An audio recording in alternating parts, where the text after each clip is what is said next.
You've got 5 minutes, not an hour, not even 10. Something's wrong, and you need to leave your home right now. No time to think, no time to plan, no second chances. What you grab in those 5 minutes could decide whether you stay safe or end up struggling just a few hours later. Most people believe they're ready for this. The truth is, when it actually happens, they grab the wrong things or nothing at all. Welcome to Prepper's Paradigm, your channel dedicated to practical prepping and disaster preparedness.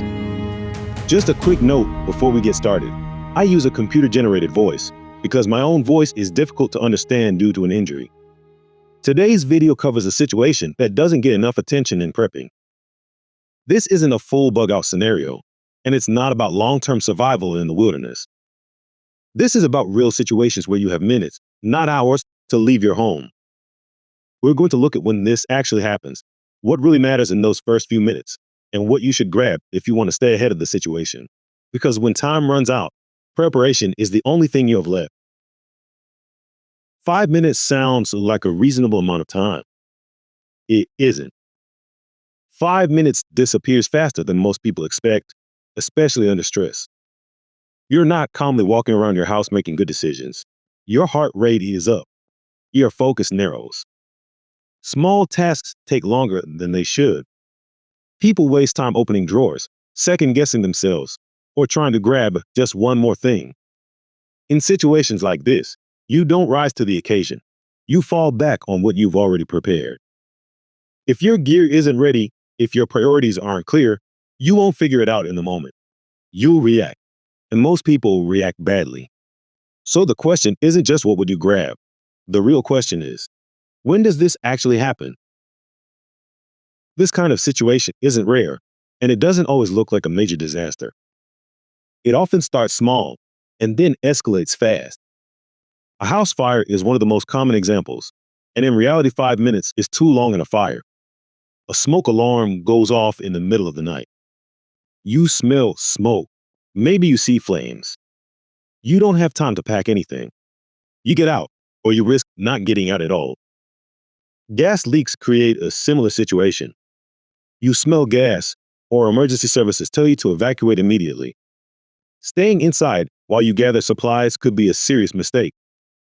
Wildfires can move faster than people expect. You might think you have time until the wind shifts and the situation changes in minutes. Roads start to close, and suddenly everyone is trying to leave at the same time. Flash flooding can trap people before they realize what's happening. Water levels rise quickly, roads become unsafe, and waiting too long can leave you stuck. Even situations like civil unrest can force a fast decision. A local situation escalates, and what felt manageable suddenly isn't. Leaving early becomes the safer option. None of these are extreme, once-in-a-lifetime scenarios. These happen every year, and in every case, people get caught off guard because they thought they'd have more time. They don't. When you only have a few minutes, you need a simple way to decide what matters. Not a long checklist, not a complicated plan, a clear order of priority. First, life. That means you, your family, and your pets. Nothing else comes before that.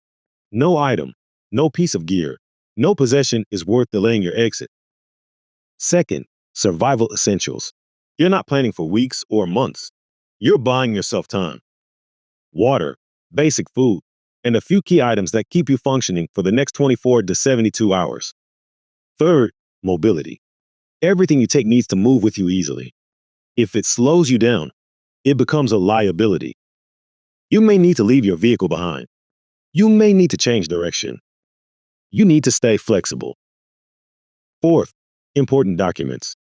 Only if they are immediately accessible. If you have to search for them, you don't have time. This isn't about saving your belongings. This is about keeping yourself in a position where you can adapt, recover, and stay in control of the situation. Because once you're out, you can start making better decisions. Inside, under pressure, you won't. If you've done even basic preparation, this part becomes simple. If you haven't, this is where things fall apart.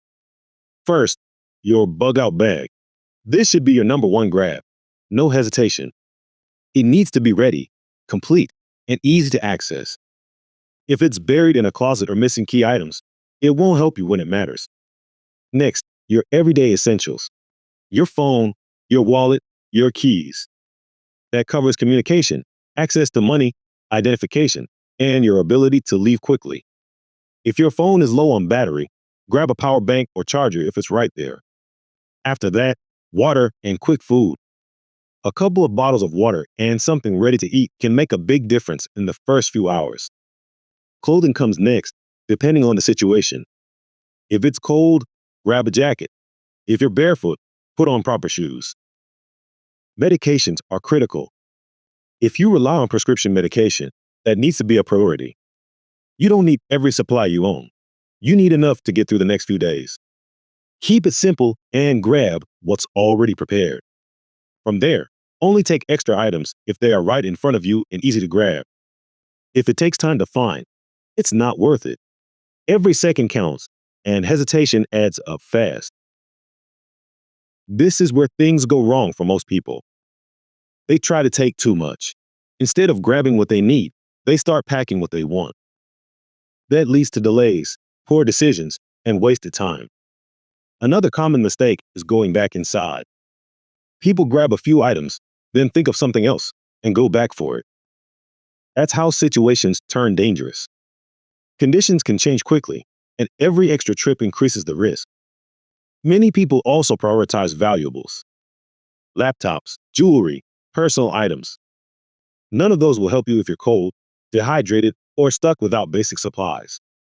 Another major problem is lack of preparation. No bag ready, no plan, no idea what to take. So when the moment comes, they freeze. They stand there trying to decide, and those few minutes disappear. Indecision will cost you more than lack of gear. This kind of situation is one of the easiest to prepare for, and yet most people never do. Start with a simple step. Keep a ready-to-go bag near your main exit, not buried in a closet, not spread across different rooms. One bag, in one place, ready to grab. Group your essentials together.